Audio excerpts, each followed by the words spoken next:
Hello everybody and welcome to a very late edition of the Fuel Racing League karting series. This is round 4, the finale, but this was not the last race we ran this year, as about a month later, which unfortunately by now is about a half a month ago, I'm sorry I'm so late, we ran a post-race enduro, which was 30 minutes. That video should be out on Thursday. And there will be one more full-length video coming out this week that you will see probably tomorrow. Finally, before we get things started, I just want to say a huge hello and thank you to the new 13 of you that have come from my daily series. I really hope you enjoy this video. And so here we go for the last points paying time this year. We slowly crawl out of the final corner together, and just so you guys know, the guy sitting right behind me, starting third, is the only driver that I have to beat today to clinch my second championship. So here we go, hard on the gas, across the line, green flag for the sprint race, and a very clean start as I start to pull away almost immediately as we head through the first 3 corners. But that is where I struggled the hardest in this entire day, was the exit of turn 3 and that run into turn 4. I just couldn't get it done as a driver. And so we head through the hairpin for the first time today, and I lead Kron, who I am not fighting for the championship. The guy in third, right behind him, Cameron, is the guy I need to beat. Since I like to do this every race, I do want to add a little side note here and say it is incredible to look back at these races, and you can do it yourself. Go back and watch the first round of the season. Something about the karts just looks so much quicker in this round than it did in round 1. Maybe it's driver, maybe it's the tire differences. It could be a mix of a lot of things, but just the speed we're able to carry just looks insane. I'll say this, if you're looking to see a bunch of jump cuts today, you're not gonna get it. I want to highlight this incredible battle that I had between Kron and myself, and especially because this was the race that got me a second championship cup, I really want to highlight it even more. And if you can remember back to round 2, this is where I went off as Kron made a move in that round into turn 7, and we got a little bit of a touch and I went off. That ended up being my worst finish of the season. But of course, as I outlined earlier in the year, we do have drop rounds, so that result ended up being marked away, as was everybody else's worst finish, whether that was them not showing up, awarding them 0 points, or whether that was them getting shoved off or shoving themselves off, which you could argue either way for myself in round 2, which ended up in a P5. Whatever your worst finish is, say goodbye to it after this race. It can't hurt you anymore. There's your jump cut, and the only reason for it you will see here, as I'm gonna screw up the final corner, and that little gap I have there is gonna disappear immediately. What happened is I went really wide on the exit curb and he got an incredible run. I check to see if he's there. He just about isn't. Until we arrive at turn 2, I have to fight back, and I just about hold on to the lead. And that is, of course, the importance of good kart control and racecraft. You can see he throws a dummy on me and I don't see it, but this kind of racing here is what you see out of people that have been doing it for years, and both of the two of us have only been karting for about the last 4 years.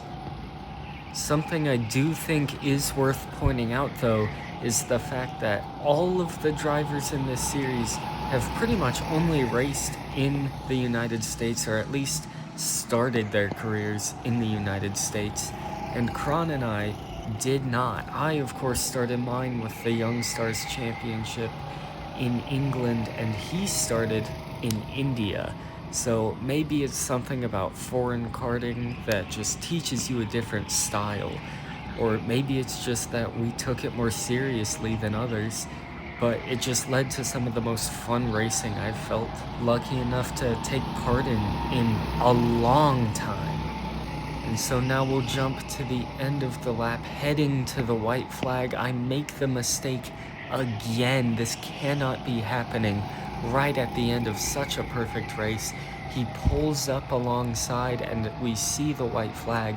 Now we know what we're fighting for. We dive into the corner, and this time I managed to hold on.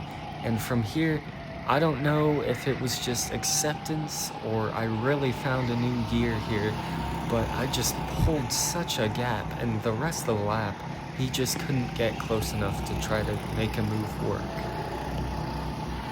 And so around the final corner for the last time in today's sprint race, coming to the checkered flag, I get to celebrate a little bit, a great race.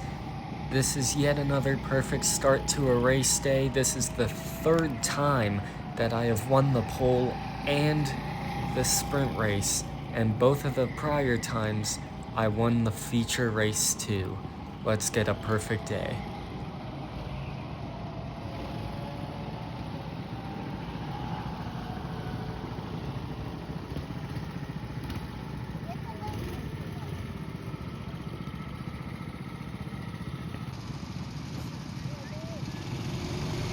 And so finally, this is what it comes down to.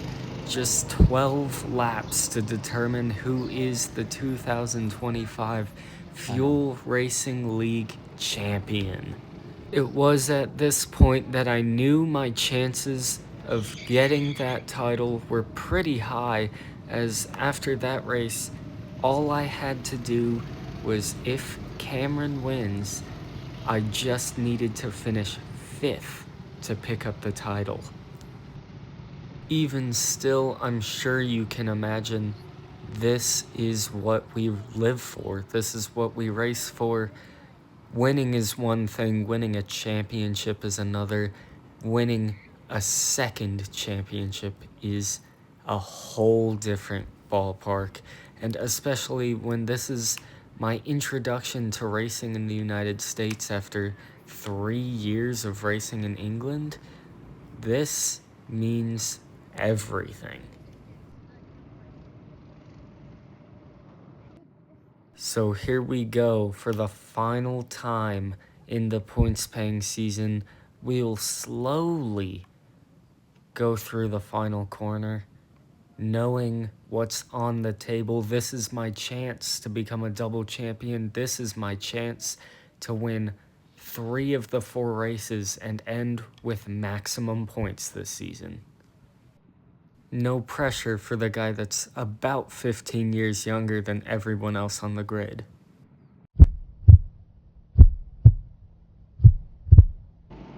Green flag, and that will start the final race of the season. A good push, and we're on our way.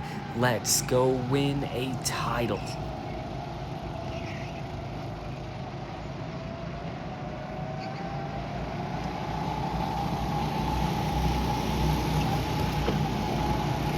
A fair bit of jockeying for position behind us that will aid our championship hopes. We're going to pull a bit of a gap right off the start, and this should make this opening lap very easy for us.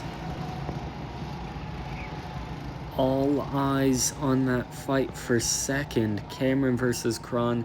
That is so important when it comes to the outcome of this season. That could be the difference. That little move to the left doesn't look like it'll materialize into anything, but every single amount of energy that they put into fighting each other is just a little bit less energy that I need to put into defending my position.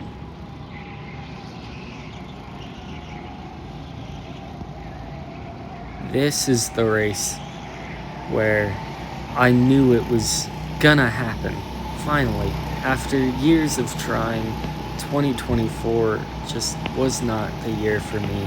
but 2025 was a struggle at times, and at other times it was a slam dunk victory leading into another slam dunk victory, and this incredible victory would just make my year more than anything could, really. And in a way that makes it kind of a shame that this race ended up being as much of a slam dunk victory as it was, because it just, in a way, it didn't feel real at that point. I think it's what you get out of a lot of hard work is you get a big win every time, whether you realize it or not. But when the win is so big, it's just not realistic feeling, I suppose.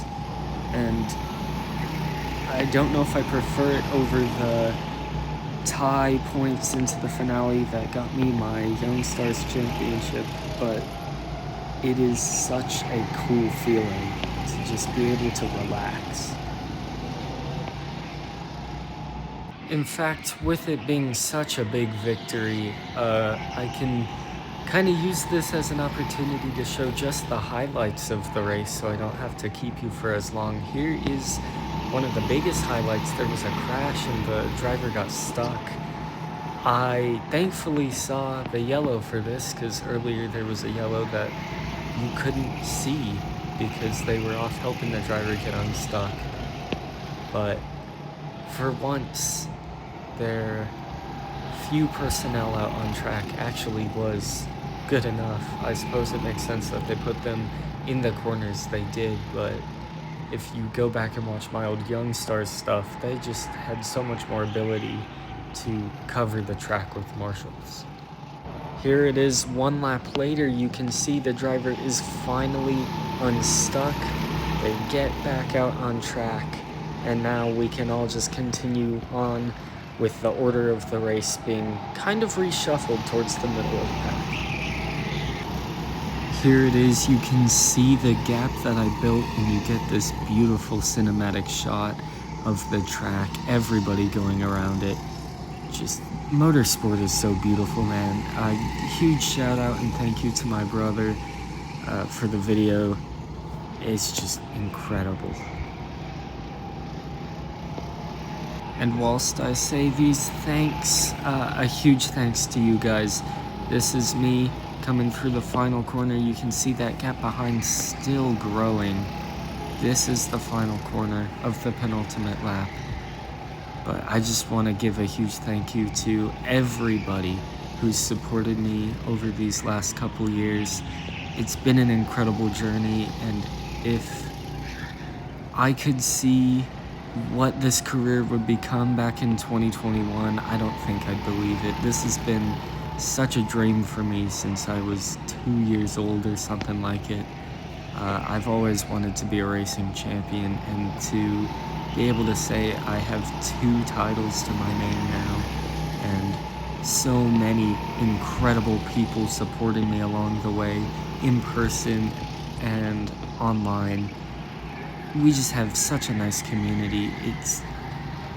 I never thought that this would be my life. Thank you guys so much for everything you've ever done for me. But now that we're done with all that sappy stuff, we come to the line here, and I become the 2025 Fuel League champion.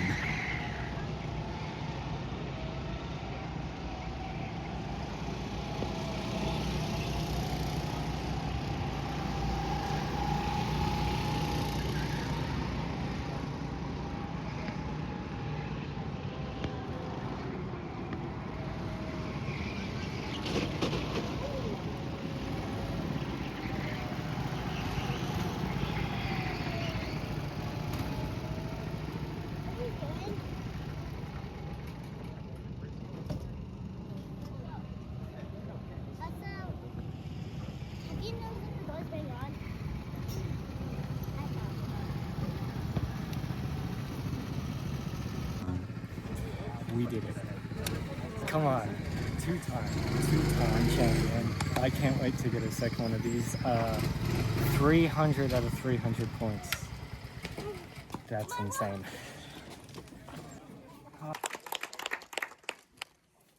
Second place, Karan Bora.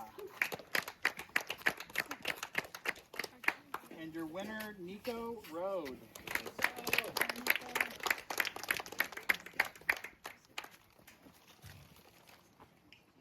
One, two, three. Beautiful.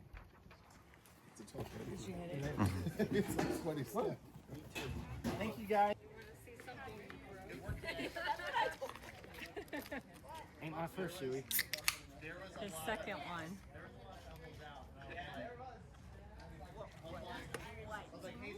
It's called the Chewy. Oh no. Beautiful.